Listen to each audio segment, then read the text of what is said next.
Talk, strategi, wawasan, dan cerita inspiratif seputar dunia investasi. Oke, selamat pagi teman-teman. Gimana kabarnya? Salam kenal semua ya. Sebelum saya mulai, mungkin saya ingin kita sambil santai aja diskusi aja ya. Kira-kira dari teman-teman ya, impact investor itu apa sih?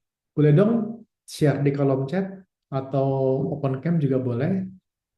Silakan kita sambil santai aja. Impact investor. Kira-kira dari versi teman-teman apa ya impact investor? Impact sih iya, investor ya mungkin Pak. Dan bayangan teman-teman impact investor itu seperti apa sih?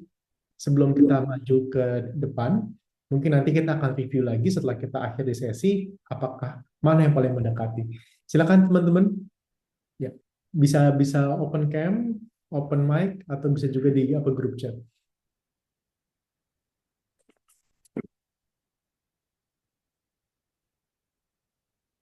Sambil kita tunggu ya, tidak ada salah, tidak ada yang benar, tapi kita hanya sharing-sharing saja.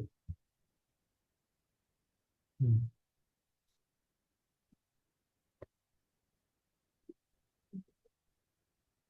Sudah ada yang masuk belum, host? Dari ini?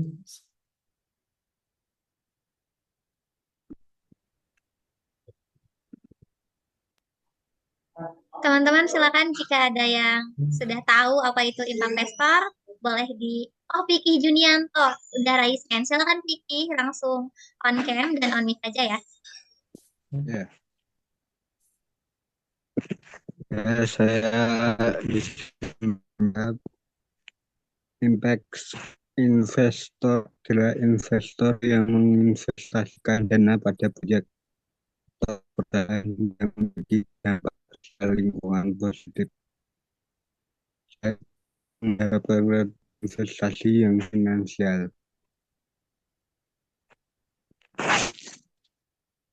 Terima kasih Vicky yang berdampak ya buat lingkungan juga tadi saya sempat dengar ya. Terima kasih Vicky.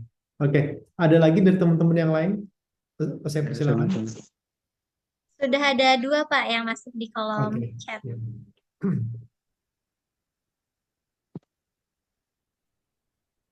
Oke, dari Rizal, sebuah pendekatan kepada para investor bertujuan untuk mengurangi efek negatif dari aktivitas bisnis bagi lingkungan sosial. Terima kasih Rizal.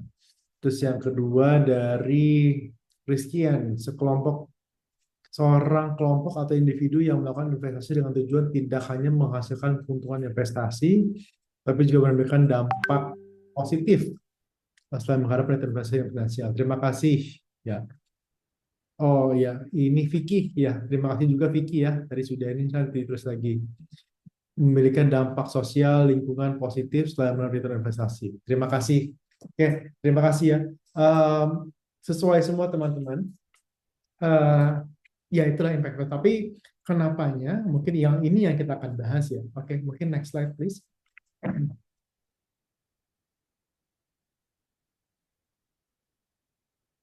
Host, saya. Saya ini bukan sayang ya, Sairi. Betul Pak. Oke, terima kasih saya. Oke, tak kenal maka tak sayang teman-teman. Jadi mungkin saya sharing sedikit terkait background saya. Jadi saya menempuh kuliah e-commerce di Chandra Professional University Sydney, kelar di 2005. Setelah itu saya masuk di ABN AMRO sebagai OPD staff. Setelah itu saya pulang ke Jakarta, saat kerja sebagai account officer di Bank Danamon, terus pindah ke Bank DBS sebagai treasury executive, pindah ke Standard Chartered, terakhir posisi sebagai senior RM, sempat juga untuk masuk di Amstel Financial Asset Management, base-nya di Hong Kong, dan juga mendirikan Dana Mart di 2018. Saya juga baru mengelarkan pendidikan S2 MBA tahun kemarin, dan juga saya juga sebagai komisaris di Open Business. Open Business adalah akselerator untuk UKM, untuk mereka bagaimana bisa mengembangkan usahanya. Dan saya juga sebagai pengurus anggota layanan umum dana di Securities Crowdfunding Association ya, saya sebagai Sekretaris Jenderal. Oke, next tolong. Next slide. Oke. Ini kalau teman-teman lihat ya, mungkin semenjak Industrial Revolution 100 tahun yang lalu ya, jadi mungkin kita ngeliat banyak suhu bumi ini meningkat 1,5 sampai 2,5 derajat Celcius. Nah, ini mungkin kelihatannya 1,5 sampai 2,5 itu nggak terlalu besar ya, tapi kalau kita secara global itu cukup untuk membuat leleh es yang ada di kutub.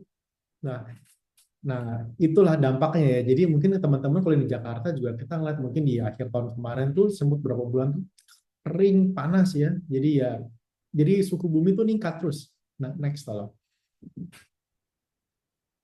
Nah, ini dia. Jadi kita kalau ngeliat dari uh, ini datanya belum terupdate ya, tapi yang terupdate itu mungkin datanya itu memang sampai dengan sekarang suhu bumi nambah terus. Semenjak dari industrial revolution terus berarti. Jadi kita lihat dulu ya, mungkin dulu belum ada mobil banyak ya, jadi mungkin tapi sekarang nih suhunya nambah terus dan juga ini akan membahayakan kepada kita. Kenapa membahayakan? Next please. Bencana semakin banyak terjadi. Kenapa bisa ada bencana semakin terjadi? Nah, mungkin saya akan sedikit bicara, mungkin next tolong. Ini perubahan iklim. Nah, next lagi, tolong ya. Nah, ini kalau saya mungkin saya akan balik, tapi bisa maju sedikit dulu, host.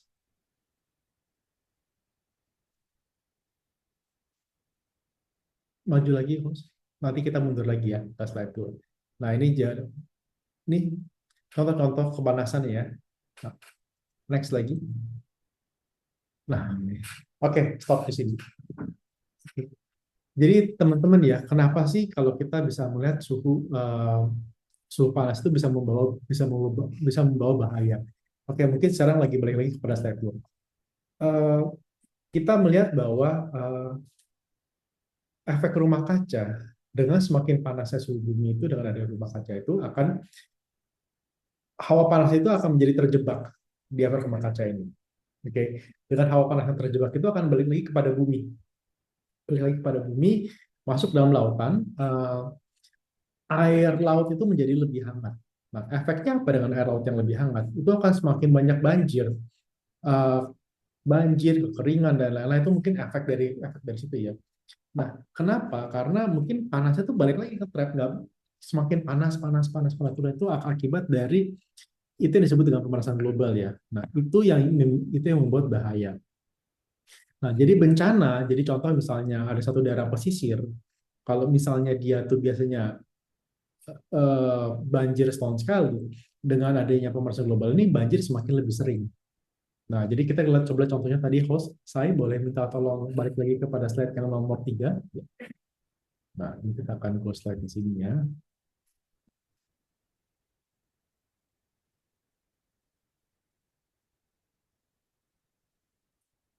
Oke, ya. Next lagi. Nah,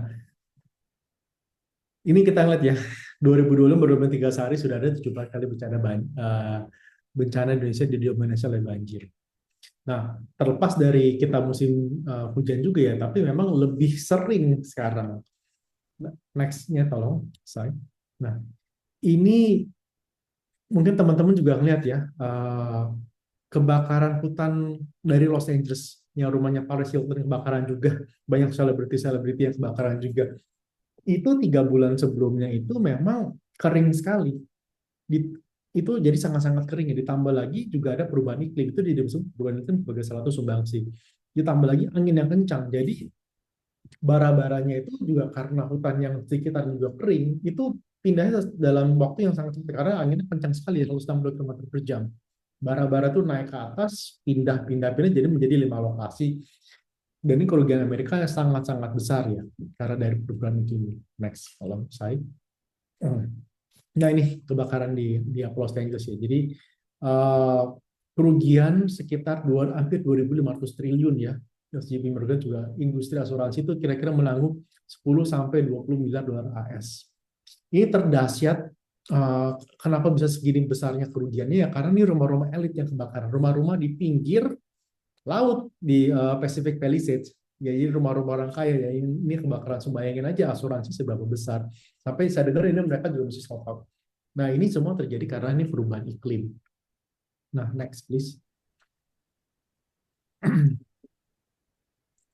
Nah, ini sebelah kiri ya. Jadi ini sedikit intermezzo aja ya. Jadi perubahan iklim menyuburkan kawasan prostitusi. Apa hubungannya? Gitu ya.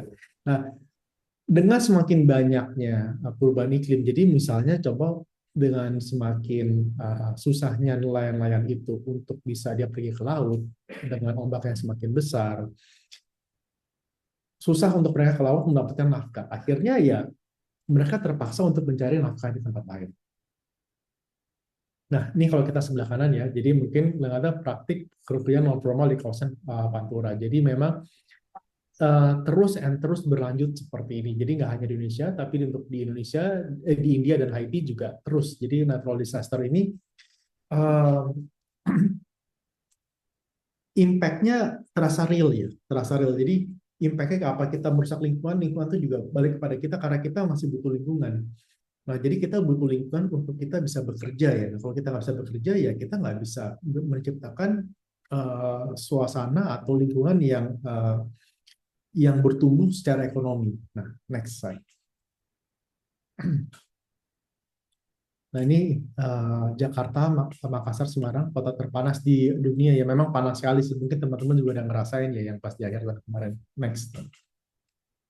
Nah, ini lihat ya banyaknya indeks BNPB berdasarkan bencana alam di Kalistiwa. Jadi kalau kita lihat itu mungkin di kita di Jakarta dan Jawa Barat ini kita masuk kategori high ya. Banyak bencana di sini dan juga ke Sumatera Utara ini juga masih banyak bencana dan rawan.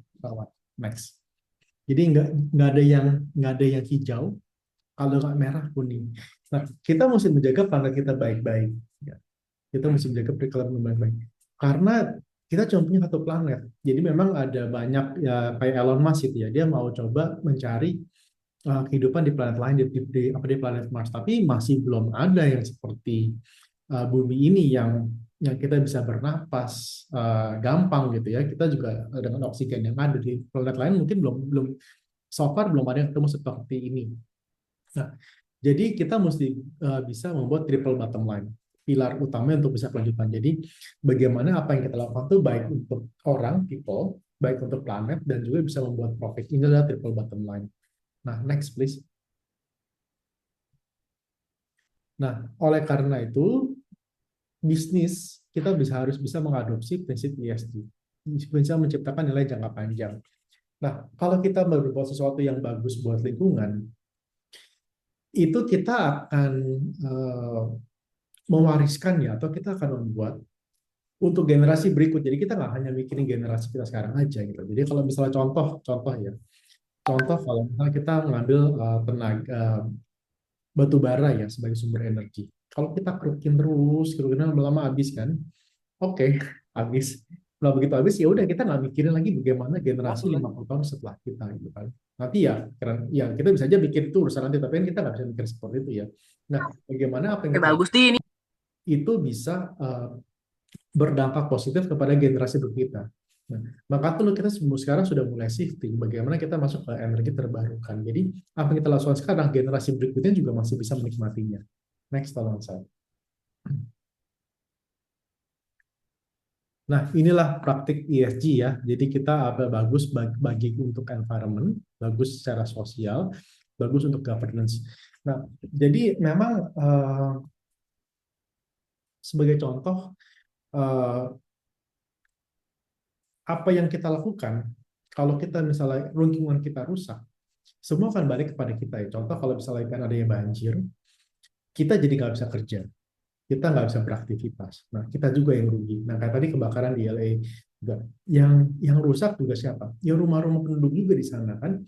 Jadi kalau kita merusak lingkungan, pastinya akan balik lagi kepada kita. Sebagai contoh juga kalau kita ngeliat virus Ebola ya, itu juga dari hewan. Kita merusak habitatnya mereka datang ke habitatnya kita. Jadi kita itu juga ada campur aduk. Nah, begitu juga dengan COVID.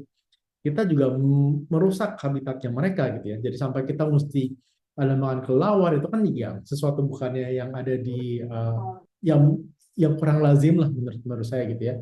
Nah, akhirnya itu jadi infected disease masuk pada kita. Jadi kalau kita merusak lingkungan kita, itu semua akan balik pada kita. Nah, itulah Maka tuh kita mesti menjaga bagaimana kita mesti menjaga lingkungan kita. Kalau lingkungan kita baik, kita bisa bekerja, dan juga kita bisa bekerja, kita bisa bertumbuh ekonominya. Nah, next, tolong saya. Nah, jadi ESG adalah suatu alat untuk menilai perusahaan, untuk mengelola resiko ya, di tengah perubahan global yang mencakup ya, bagus untuk lingkungan, bagus buat masyarakat, dan juga bagus untuk sistem ekonomi. Nah, ini kan akan memberikan dampak keseluruhan kepada perusahaan. Jadi, ESG ini bukan hanya sekedar jargon-jargon, tapi bagaimana bisa bermanfaat untuk investor.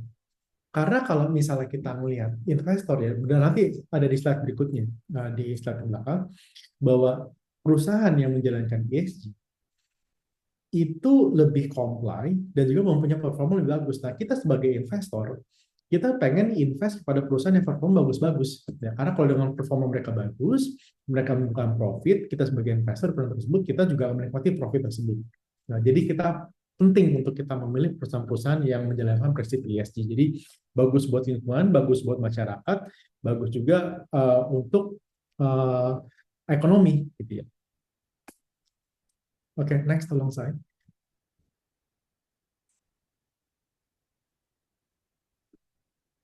Nah, inilah jadi ESG itu penting, sangat penting ya, karena memang pertama untuk membangun untuk reputasi perusahaan, untuk meminimalisir resiko, terus juga mungkin kita ngeliat manajemen juga punya nilai-nilai yang peluang-peluang. Jadi contoh, ESG itu nggak sebatas mungkin bagaimana kalau kita ngelihat ya, kalau bagaimana kita melihat bahwa oh perusahaan ini bergerak di perusahaan solar, ada energi terbarukan, atau perusahaan ini bagus untuk mini hydro, atau perusahaan ini bagus misalnya dia circular ekonomi.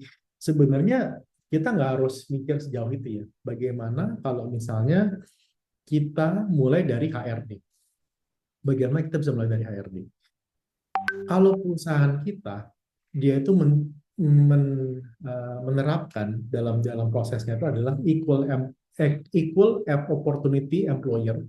Jadi mereka bisa welcome terlepas dari agamanya apa, rasnya apa, penyandang disabilitas atau tidak, mereka memberikan open semua.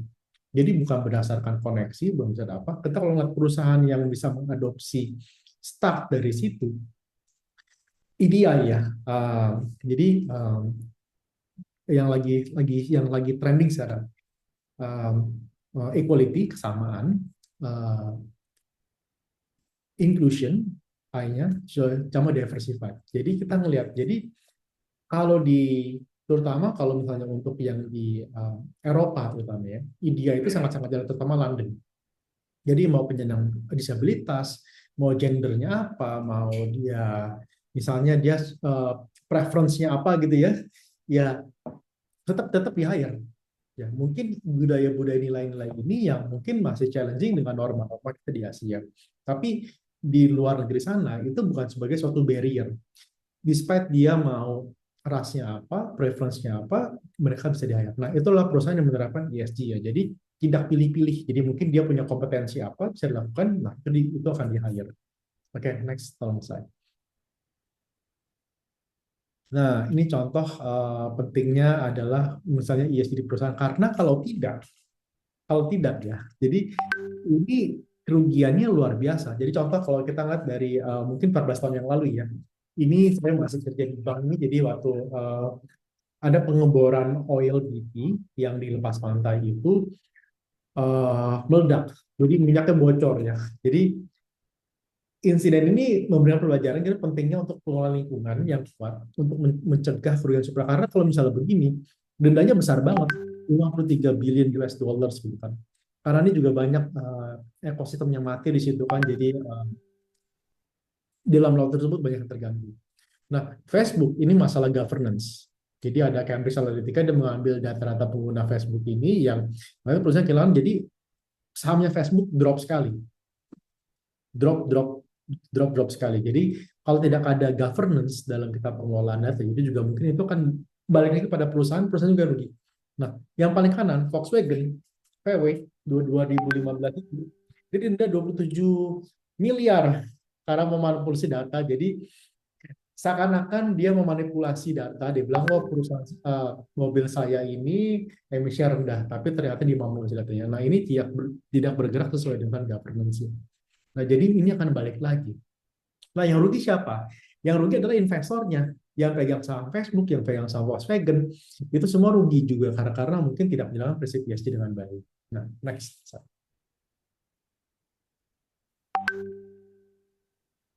Nah, ini ada studi singkat tentang peringkat ESG dan kinerja perusahaannya. Jadi mungkin kalau kita melihat dari Sri Kahati itu adalah yang di IHSG yang mungkin teman-teman sudah familiar, itu Sri Kahati adalah singkatan. Sri itu singkatan ya, bukan nama Mbak Sri ya. Jadi Sri Kahati adalah singkatan dari Social Responsible Investment. Nah, ini kesati.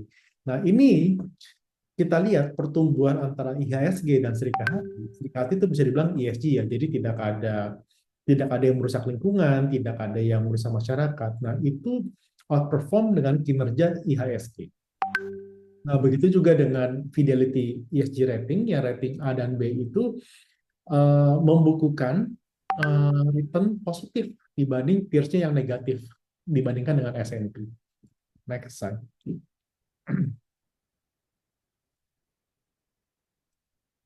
Nah, begitu juga dengan BlackRock ya. Jadi ya, dia karena sekarang di dunia ini semua fund manager berlomba-lomba untuk melakukan standar untuk investing.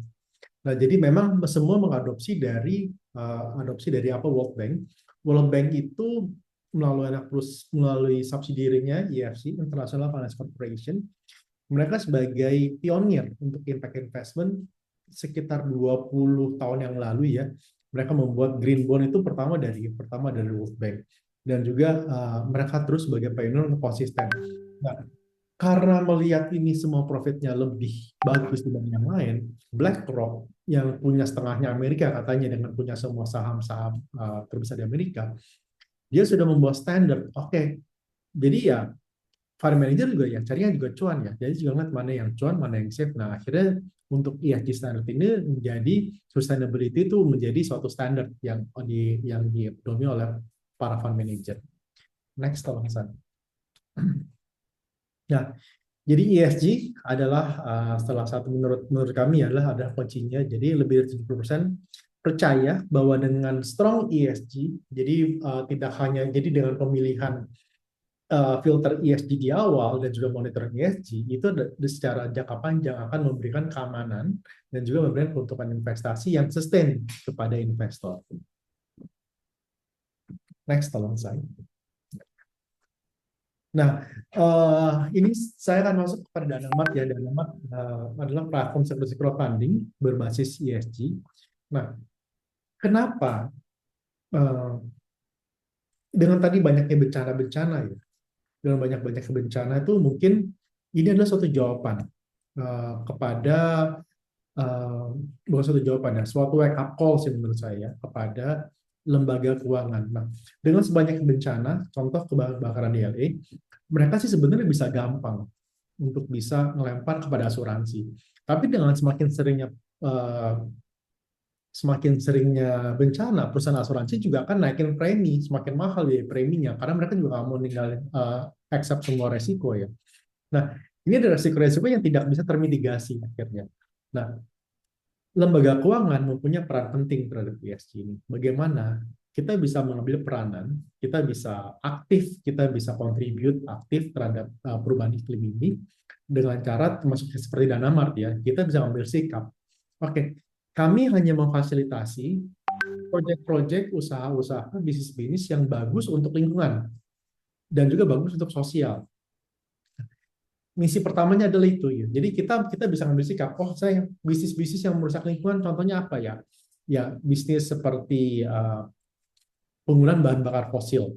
Itu kan menambahkan karbon ya. Jadi kita tidak oke itu biar aja yang lain yang ambil, tapi Danamat kami tidak mau berpartisipasi ke dalam sesuatu yang bisa merusak lingkungan, karena kalau dengan lingkungan rusak itu akan balik lagi kepada kita lagi.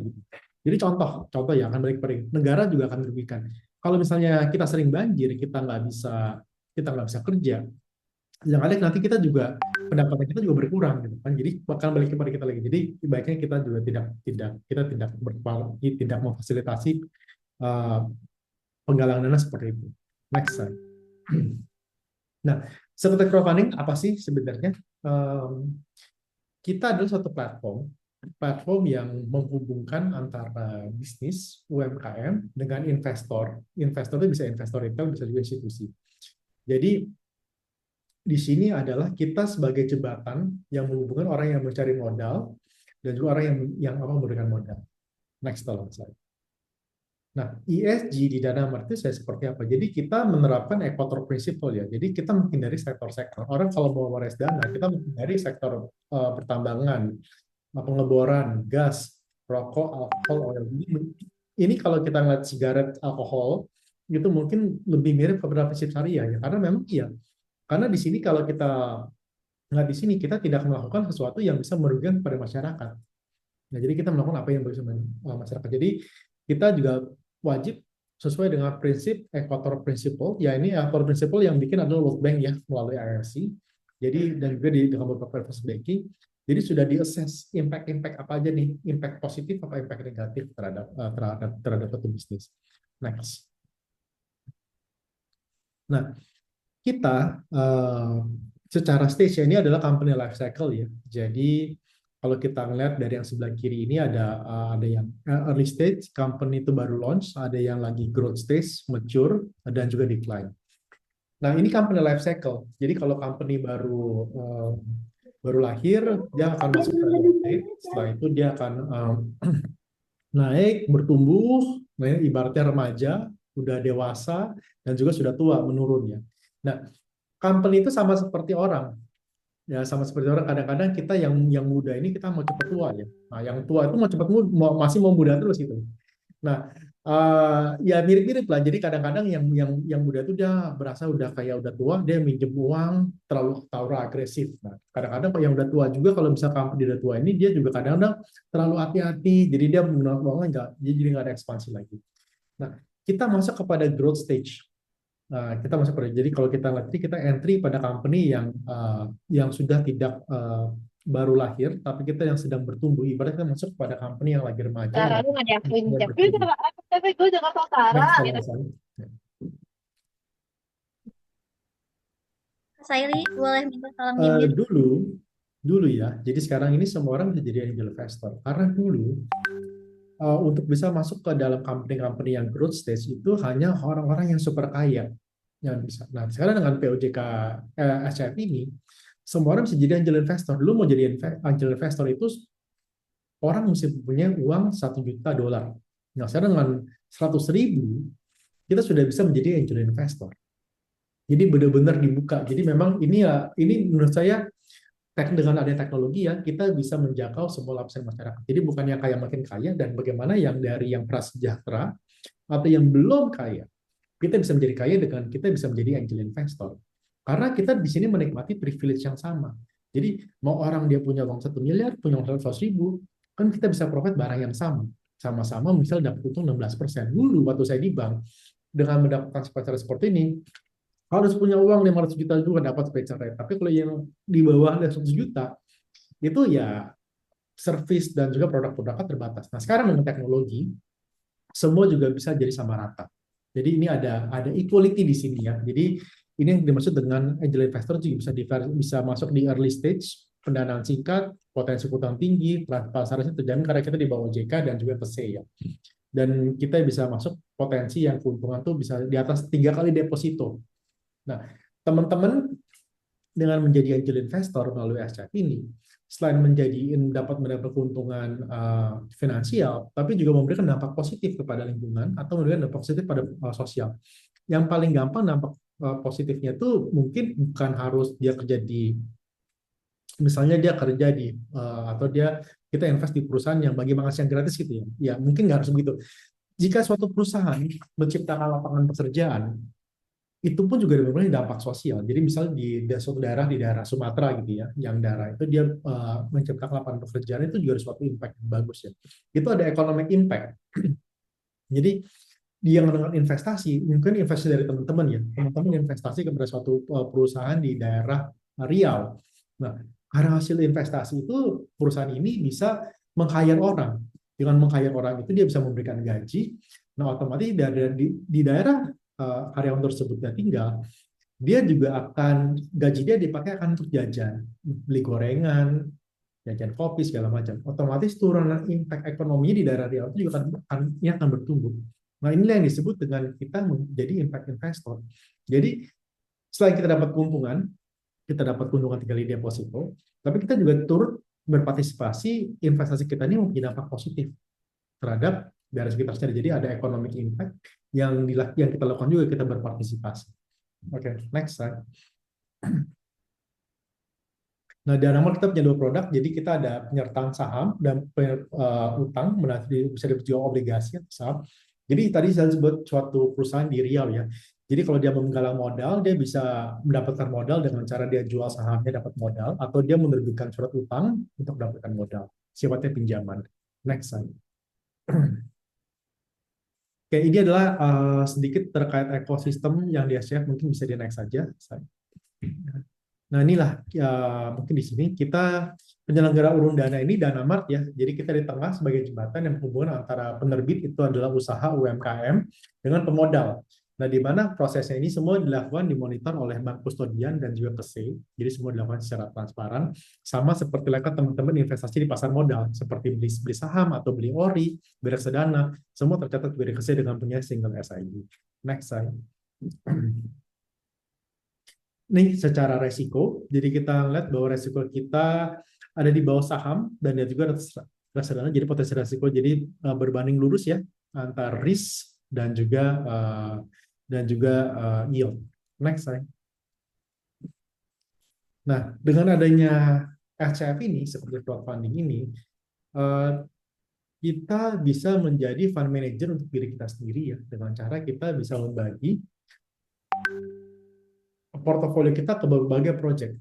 Nah, semakin banyak project yang kita bagi, itu akan semakin aman. Jadi seperti kalau teman-teman beli reksadana itu kan juga akan dibagi ke dalam beberapa emiten ya. Dan sama juga seperti kita harus bagi dalam berbagai project supaya kita bisa menekan risiko.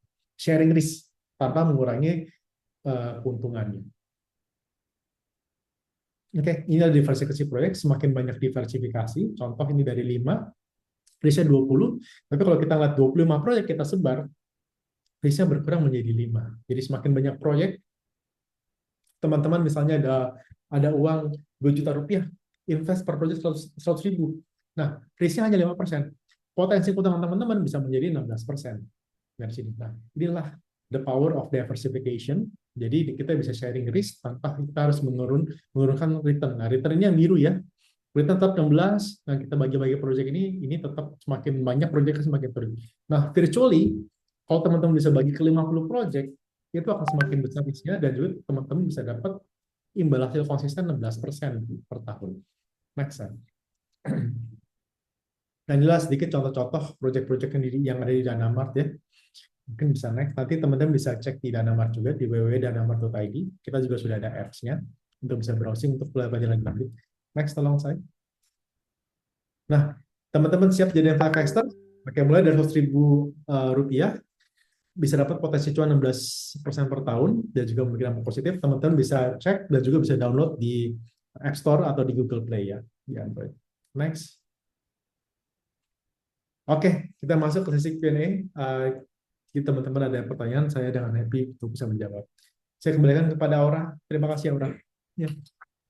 Oke, baik. Terima Ya. kasih Pak Patrick atas penjelasannya. Sangat detail dan tentunya mudah ditangkap ya oleh kami yang beginner seperti itu. Di sini udah ada banyak pertanyaan dari teman-teman, Pak. Tapi mungkin kita bisa saring dan hanya memilih 3 pertanyaan saja karena mengingat waktu juga sangat sempit. Ini sedang disaring sama teman-teman, Pak, untuk pertanyaannya. Saya izin bertanya, Kak.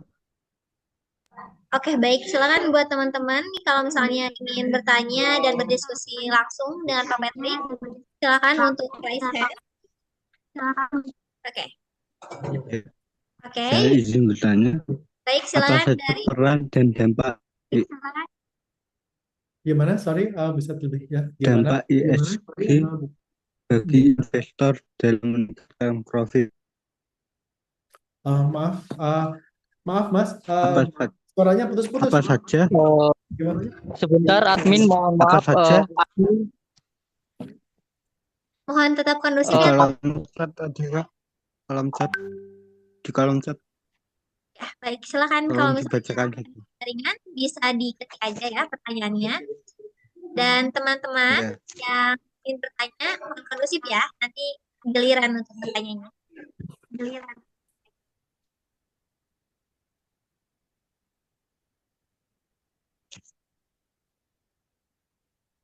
Apa saja fasilitas pelayanan dan program dari impact factor perusahaan ESG? Oke, Pak Piki, mungkin bisa Dan saya apa hubungannya dengan Danamat? untuk membacakan pertanyaannya kepada Pak Patrick. Saya wakilkan saja ya, Pak Piki. Iya, bagaimana Aura? Pak Patrick, ada pertanyaan dari Mas Piki Junianto.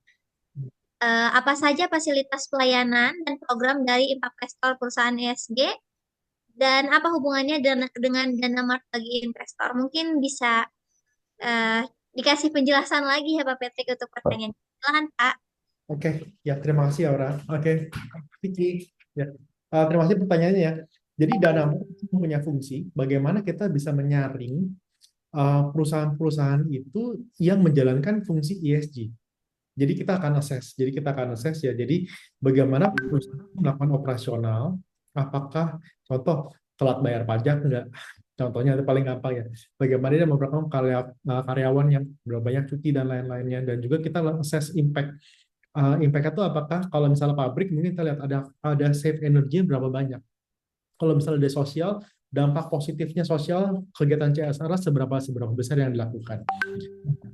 Hubungan dengan Dana Mart bagi investor adalah kita udah menyajikan kepada investor ini untuk ini bahwa kita yang bisnis-bisnis yang kita publish di platform Dana Mart ini sudah lolos dengan apa kriteria dan mempunyai dampak positif.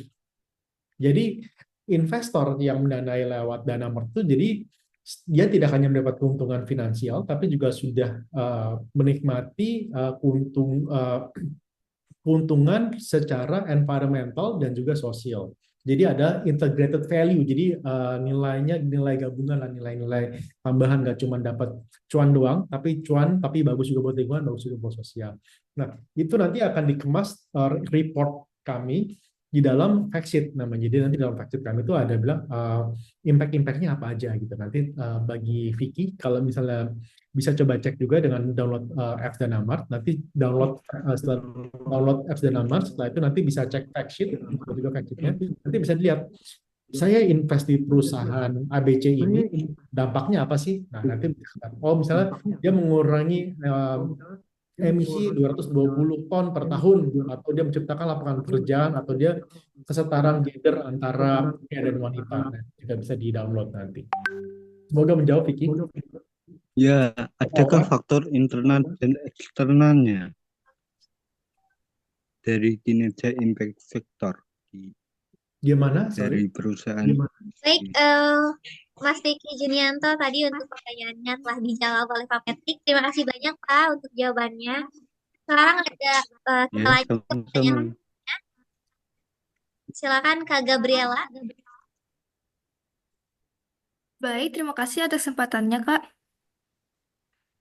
Perkenalkan, saya Gabriela.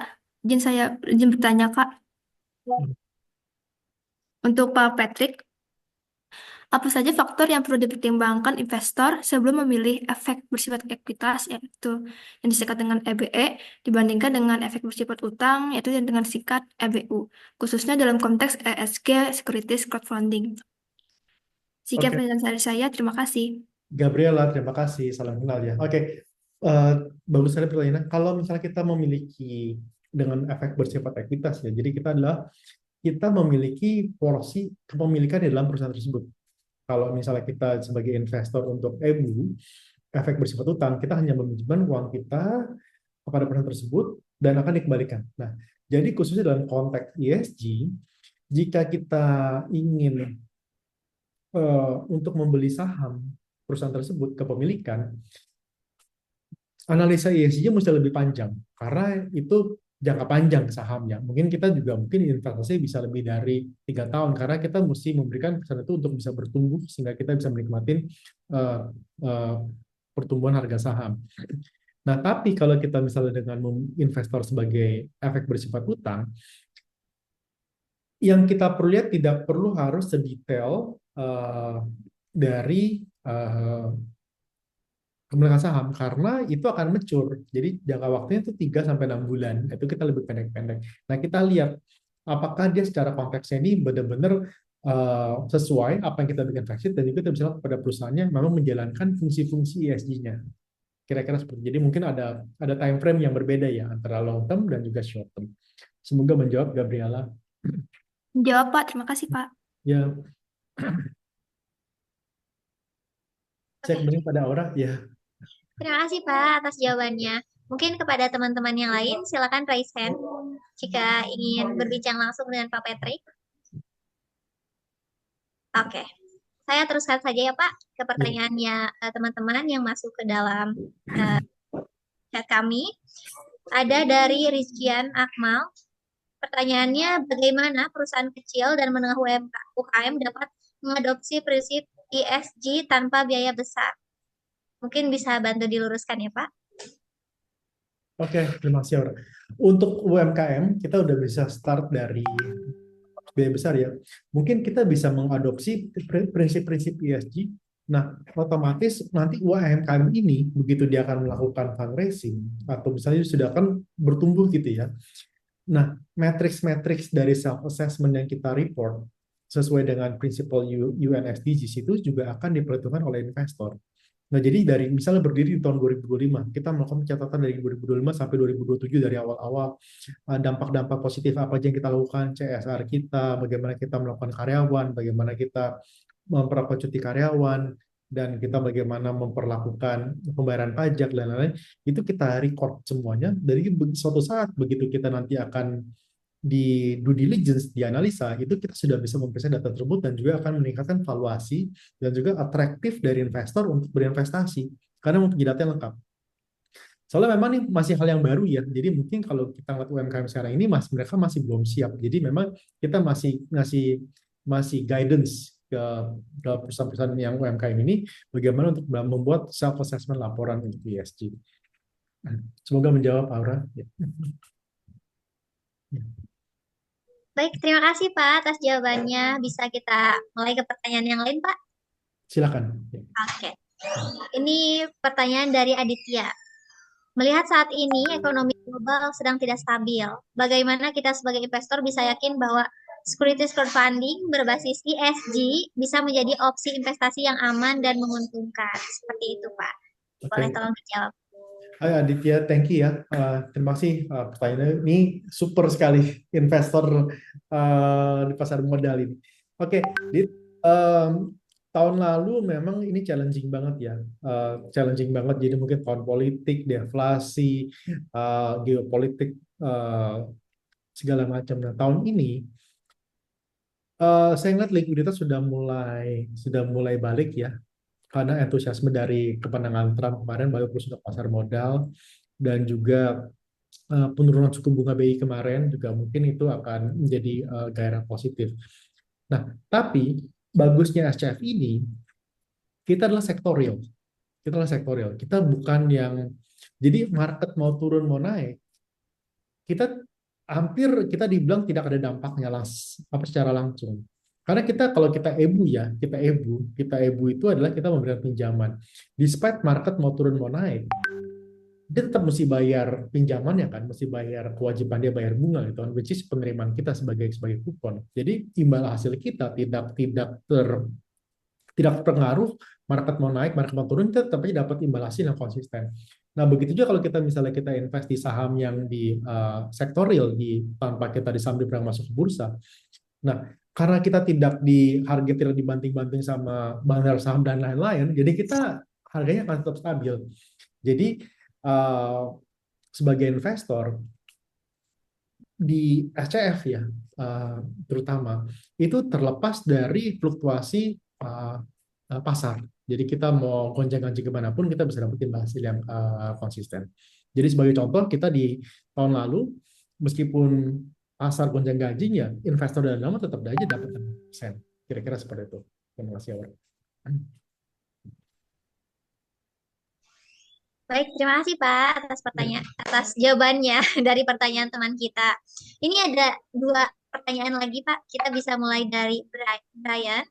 Dari Brian, bagaimana kita memastikan platform crowdfunding yang digunakan benar-benar mematuhi prinsip ESG yang transparan dan terukur, mengingat keberagaman standar dan pengukuran ESG yang seringkali bersifat subjektif dan sulit untuk diverifikasi oleh investor individual. Boleh bantu dijawab ya Pak? Oke, thank you. Halo Brian. Ya, memang fungsi di sini adalah kita bagaimana sebagai platform ya, terutama Danamat, untuk kita bagaimana kita bisa melakukan assessment. Karena assessment yang mereka lakukan adalah self assessment dan juga kita bisa verify. Nah, kelemahan kita dan juga sekaligus menjadi opportunity untuk Indonesia, kita belum banyak badan-badan sertifikasi independen untuk bisa pihak ketiga penilai untuk ESG. Nah, ini mungkin ini akan menjadi suatu bisnis baru ke depannya ya, yang akan banyak dibutuhkan. Nah, memang kita baru dalam tahap transisi untuk menuju kepada ESG dengan konsep ini ya. Jadi memang saya lihat nanti ke depannya ini juga akan lebih terstruktur dan juga mungkin akan lebih seragam untuk standar ESG. Semoga menjawab. Oke, baik Pak. Ini ada last question Pak dari Ageng. Seperti ini ke pertanyaannya. Ini agak panjang ya Pak, tapi mungkin bisa saya. Oke. Sekarang kan OJK ini menunjukkan bahwa tingkat literasi keuangan di Indonesia itu 9,68%, Pak. Dan inklusi keuangan itu sudah mencapai 85,1%. Hal ini menunjukkan bahwa meskipun semakin banyak anak muda yang berinvestasi, banyak dari mereka yang belum memahami risiko, Pak, strategi atau instrumen investasi secara mendalam. Nah, ini pertanyaannya. Bagaimana jika setiap anak muda berkomitmen menyisihkan 10% dari penghasilan mereka untuk diinvestasikan secara konsisten? Ini sih lebih ke kayak menurut Bapak ya, analisis Bapak jika skemanya seperti itu, keberlanjutan ke depannya apakah bakal impactful atau malah kebalikannya? Mungkin bisa tolong masukannya. Terima kasih. Dari Ageng ya. Ageng, salam kenal Ageng. Menurut saya, Ageng, ini kalau misalnya setiap anak muda berkomitmen minimal 10% dari penghasilan mereka untuk bisa investasi, dan juga ini pertumbuhan ekonomi kita juga akan lebih besar sih, ya kan? Ya mungkin kalau kita sekarang juga pertumbuhan juga merasa. Nah, tapi dengan kita menyisihkan 10%, ini juga mungkin dengan investasi ke dalam negeri kita juga itu akan meningkatkan pertumbuhan ekonomi juga. Jadi sangat bagus sekali. Nah, tapi memang masyarakat kita ya, karena kita mungkin literasinya rendah juga tuh, cenderung untuk menghabiskan penghasilan mereka dibanding untuk berinvestasi atau menyisihkan untuk ditabung gitu. Jadi memang culture kita tuh masih culture spending. Beda dengan negara tetangga kita misalnya di Tiongkok gitu ya. Jadi mungkin dari berbagai negara timur sebagian besar itu akan ditabung. Nah, maka itu memang sebagian besar secara survei di seluruh dunia ya, kita ini tergolong telat untuk mempersiapkan masa pensiun. Karena memang penyisihannya itu tidak dimulai dari muda, terlambat. Jika kita bisa memulai secara dini dan juga konsisten, itu banyak manfaatnya sih menurut saya. Belum menjadi orang ya. Oke, baik Pak. Mungkin itu pertanyaan terakhir dari teman-teman kita. Antusias sore ini sangat luar biasa ya dari teman-teman Pak. Mohon maaf. Ini karena mereka juga sangat bersemangat dengan tema yang Bapak bawakan, juga pemaparan dari Bapak sungguh menggugah semangat mereka ini buat diskusi. Tapi sayangnya waktu yang kita berikan untuk webinar ini hanya kurang lebih 2 jam, dan untuk membahas pertanyaan dari teman-teman mungkin ini bisa sampai 3 jam ke depan dan mungkin Bapak juga memiliki kesibukan yang lainnya Pak. Bapak terima kasih banyak atas penyampaian ilmunya dan menambah wawasan pengetahuan kita juga gitu terkait crowdfunding, ESG, dan tentang investasi juga. Jadi penggabungan ESG dan SCF ini menciptakan sinergi yang kuat ya Pak antara profitabilitas yang berkelanjutan Di sini teman-teman juga sebagai investor gitu bisa dapat memperoleh keuntungan finansial sambil memberikan kontribusi yang positif juga ya Pak bagi masyarakat dan lingkungan kita tentunya gitu Pak. Iya, terima kasih. Iya, Oke. Bapak Jangan lupa teman-teman untuk informasi ESG lebih lanjut, silakan like dan follow Instagram Danamart, LinkedIn, dan juga bisa juga download apps Danamart untuk info-info ESG lebih lanjut. betul, teman-teman juga nanti bisa follow IG danamart.id, Seed Finance, dan Seeds Event untuk kepentingan dalam pemberian sertifikat ya teman-teman. Teman-teman juga bisa melalui Danamart dan mulai dari 100.000 tuh teman-teman bisa menjadi investor yang berpotensi dapat cuan hingga 16% per tahun ya Pak, dan berdampak positif bagi keberlangsungan startup serta usaha-usaha kecil lainnya ya Pak. Seperti itu. Baik, Pak Patrick, waktunya sayangnya udah habis ya ini Pak. Terima kasih banyak untuk Terima diskusinya. kasih. Ya, Ini dari teman-teman juga antusiasnya sangat luar biasa. Terima kasih masukan dari Bapak dan tadi ada beberapa pertanyaan yang sudah dijawab maksimal oleh Bapak. Terima kasih banyak. Semoga Bapak selalu sehat selalu dan kedepannya nanti saya harap kita bisa berdiskusi dan melaksanakan webinar lagi ya Pak. terima kasih. Terima Oke, kasih. salam sukses untuk semuanya ya.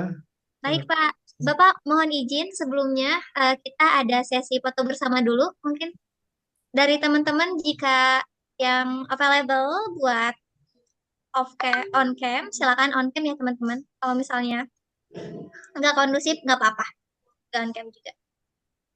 Oke, silakan teman-teman yang lain yang kondusif boleh on cam. Hilmi bisa dipimpin sesi foto bersama ini. Oke, siap Kak Aura. Oke, teman-teman yang lainnya ditunggu ya untuk on cam.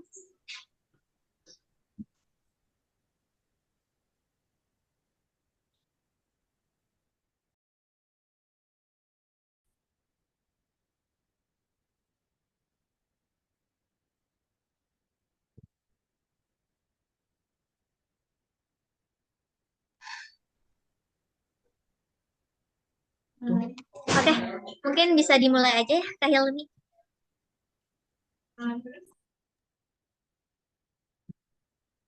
Oke teman-teman, kita mulai ya dari slide 1. 3, 2, 1. Slide kedua. 3, 2, 1. Slide ketiga. 3, 2, 1. 4, 3, 2, 1. Slide kelima. 3, 2, 1. Oke, slide terakhir. 3, 2, 1. Oke, makasih teman-teman semuanya. Oke, baik. Terima kasih Kak Hilmi. Terima kasih banyak untuk teman-teman semuanya. Mohon tetap stay di room. Dan untuk Pak Patrick, terima kasih telah menyempatkan waktunya di sore hari ini. Jika Bapak memiliki kepentingan atau kesibukan yang lain, silakan Pak, jangan ragu untuk meninggalkan room. Terima kasih. Terima Salam kasih sehat buat banyak ya semua. Terima kasih, Pak. Abraham. Salam semua ya. Oke, oke teman-teman, kita sudah ada di penghujung acara. Untuk teman-teman yang sudah mengikuti kuisnya dan ikut campaign kita di Instagram, ini waktunya untuk mengetahui nih siapa dari teman-teman di antara puluhan yang bergabung yang akan beruntung mendapatkan e-wallet dari Danamart dan Team Seeds. Oke, silakan Kak Sairi untuk mengumumkan teman-teman yang mendapatkan e-wallet.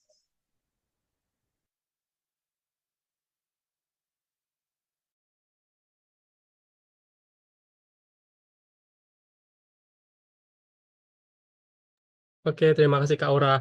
Suaraku apa terdengar jelas lagi, Kak Aura? Aman Kak Say. Oke, aku mulai ya. Oke, teman-teman. Jadi sebelum ada pengumuman pemenang Seeds Quiz, aku mau memaparkan ada beberapa campaign yang sedang berjalan di Seeds Finance, terutama ya di sosial media kita. Nah, untuk itu teman-teman simak lebih baik ya. Oke, pertama kita punya sponsorship atau partnership opportunity kita buka ya teman-teman untuk teman-teman yang mau ngadain acara nih, event atau event organization atau semacamnya bersifat umum ya teman-teman bisa kontak ke kita aja atau ke nomor WA saya di 0822 9811 8682 chat only ya teman-teman. Atau teman-teman bisa scan QR di layar nih.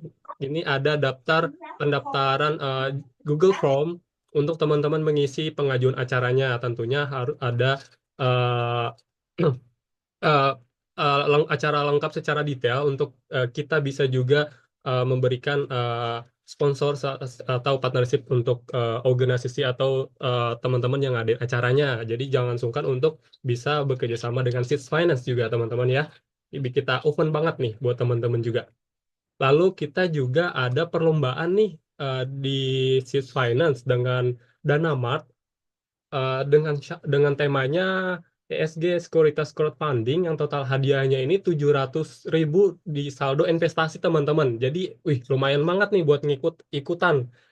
Lalu ada dua voucher juga yang Dwi Daya Tour sebesar 500.000 untuk dua pemenang. Wih keren banget dong. Nah, teman-teman tunjukkan kreativitas teman-teman nih dan bagikan inspirasi teman-teman di Sekuritas Crowdfunding melalui video reels ya teman-teman, jangan lupa untuk tag mention Instagram Danamat dan Seeds Finance ya. Teman-teman bisa scan QR di layar untuk proses pendaftaran ya.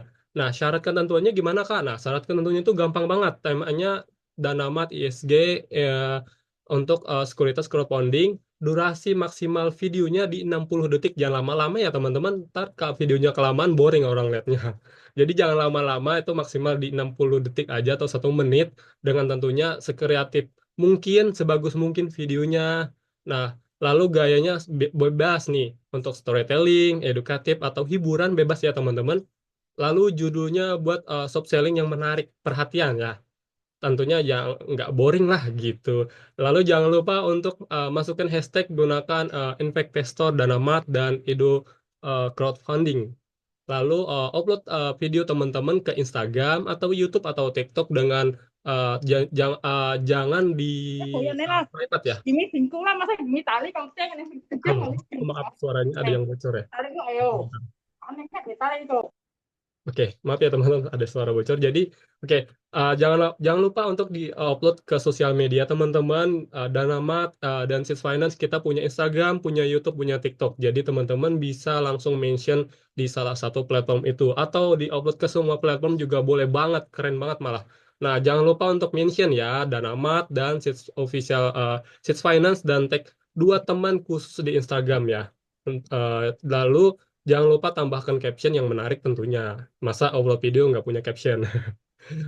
Nah, teman-teman ini jangan lupa untuk ikutan ya. Total hadiahnya 1.200.000 voucher liburan dan saldo investasi. Ih, keren banget dong. Jangan sampai nggak ikutan ya teman-teman. Yes. Eh, Investasinya udah, hadiahnya bisa didapat. Jadi kapan lagi coba? Kalau nggak di Seeds Finance dan Danamat. Oke.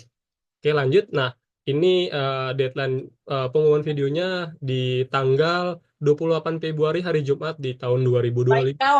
Pengumumannya di hari Rabu tanggal 5 Maret 2025. Jadi masih panjang banget nih untuk teman-teman yang mau ikutan.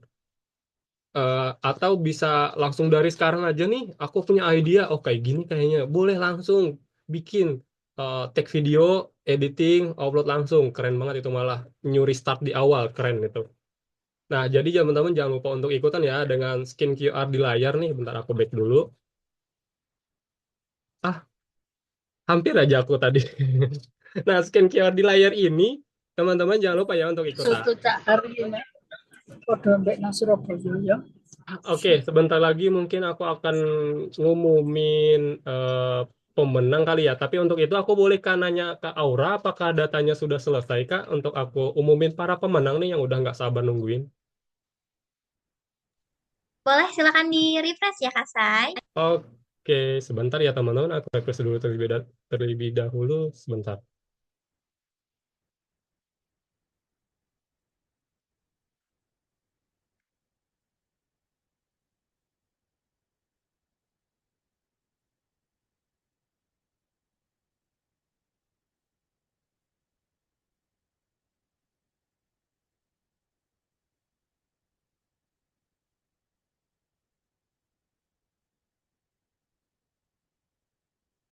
Oke, udah kelihatan ya? Oke, teman-teman nggak sabar kan nungguinnya? Dengan total hadiah 300.000 untuk teman-teman yang sudah bermain kuis di Quiz Stock Series 225. Tadi teman-teman dari sekian banyak nih, berapa orang yang main ya? Ada atau udah tahu nih pemenangnya? Oke, Ada kurang lebih 30 orang Kak saya yang join oh keren banget, ada 30 orang ya. Oke, dalam waktu 1 jam. keren, keren. Oke, mungkin gak sabar nungguin juga karena waktunya udah mepet, aku bakal umumin aja. Kita hitung mundur ya teman-teman, barengan dari 3, 2, 1. Oke, selamat untuk Kak Muhammad Fakhri Rizky Maulana untuk juara seat quiznya. Lalu ada juara kedua kita ada Galo Priatmono, maaf. Selamat untuk Kak Galo. Lalu ada selanjutnya ada Kak Diana Haura. Lalu selanjutnya ada Ageng. Wih, keren banget. Ada 4 pemenang terbaik nih. Dan ada satu penanya terbaik, mohon maaf. Ada Mas Ageng atau atas nama Ageng. Oke, keren banget Oh, untuk oke. Mungkin izin meluruskan ya teman-teman. Untuk di atas, Mas Galo, Mas Muhammad, Mbak Diana. Ini merupakan pemenang kuis Kak Sairi. Dan Mas Ageng ini adalah penanya terbaik di Seed Talk 25 ini. Oh, oke baik. Oke. Selamat ya untuk Kak Muhammad Fakhri Rizi Maulana dan Diana Haura dan Kak Galuh nih. Keren banget untuk pemenang seat quiznya. Jangan lupa untuk di screenshot terlebih dahulu untuk proses validasi klaim rewardnya. Nanti teman-teman kalau pengen klaim reward tapi ditanya screenshotnya nggak ada, kita nggak bakal bisa ngasih. Jadi mohon banget untuk di screenshot terlebih dahulu untuk proses validasi klaim rewardnya ya. Jangan lupa untuk bisa menghubungi kontak call service CS kita atau bisa langsung DM Instagram kita untuk claim rewardnya ya teman-teman. Lalu selamat untuk pemenang penanya terbaik atas nama Kak Agang. Jangan lupa untuk di screenshot juga ya Kak, karena kita harus ada validasi pemenang claim rewardnya. Sekali lagi aku ucapkan terima kasih untuk kakak-kakak semua yang sudah mengikuti Sistok Series 25 ini. Aku kembalikan ke Kak Aura. Terima kasih.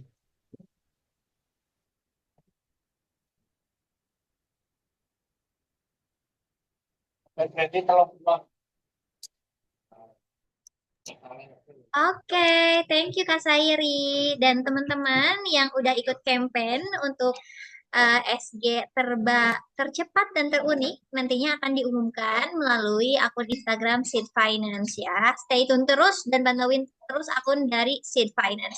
Oke, bisa di next Kak Sairi untuk link absensinya. Nah, berikut teman-teman untuk link absensinya silakan diisi ya untuk kepentingan sertifikat. Dan jangan lupa follow akun Instagram Seed Finance, Seedpen, dan danamart.id.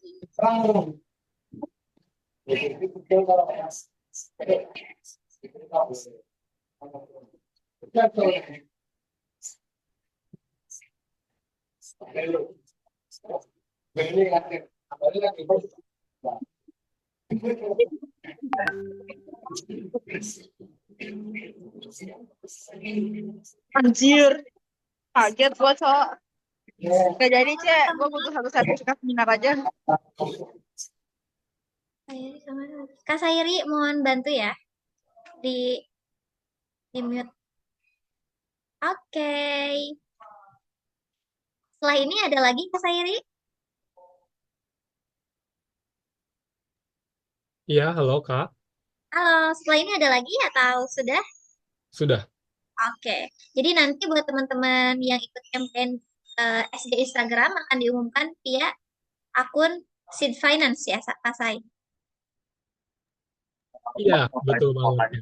Oke, baik. Oke, teman-teman, kita udah ada di penghujung acara. Terima kasih kepada teman-teman yang udah antusias untuk ikut webinar kita di series 5 ini dan terus pantauin karena di beberapa saat ke depan kita akan menyelenggarakan webinar lagi dengan menggandeng beberapa expertise dan partisipan yang tentunya sangat relevan di bidang investasi dan beliau merupakan orang-orang yang terpilih seperti itu. Oke teman-teman, thank you banget buat semuanya. Jangan lupa pantauin terus Instagram kita untuk event-event berikutnya. Aku izin pamit ya teman-teman. Thank you. See, it's investing together.